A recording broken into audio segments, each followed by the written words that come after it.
JT, thanks for sitting down with us today. No dramas, brother. Tell us about your journey. How'd you get started in real estate?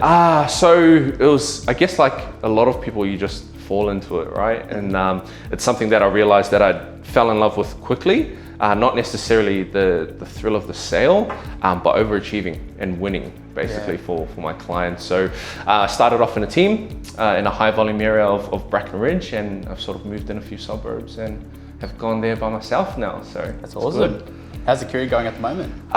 It's good. It's a lot harder. Like I knew it was going to be hard. I didn't expect it to be like this hard, you know? So it's something that you just learn to trust the process and you push through and push through.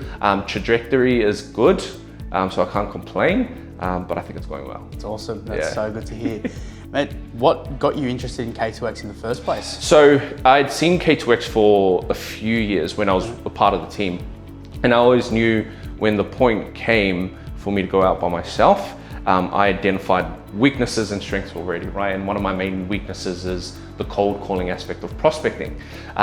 So I'd seen your ads a few times, and frequency builds trust, right? So after about 2 years of seeing the ads and always deep diving into the content every time I see it, I finally took the plunge and gave you guys a call. And here we are. Here we are. What were some of the calls like we did for you? I don't know, you mentioned the cold calls. Yeah. So it was you guys basically built my database, because I came over here, I was given some data, but for the areas that I wanted to get into, I didn't have the data, right? So you guys hooked up with the data first, and then it was basically just cold calling, you know, saying my name 100 trillion times until someone remembered it, and just went from there. What were the results like in the calls? Yeah, so there was a lot of appraisals that came through, a lot of relationships that I've been able to nurture and build rapport with, ones that I definitely wouldn't have had because I wouldn't have made the call. And then at the same time, I also listed and sold my highest property for 2.5 million. And then I've listed my highest valued property at 4 million.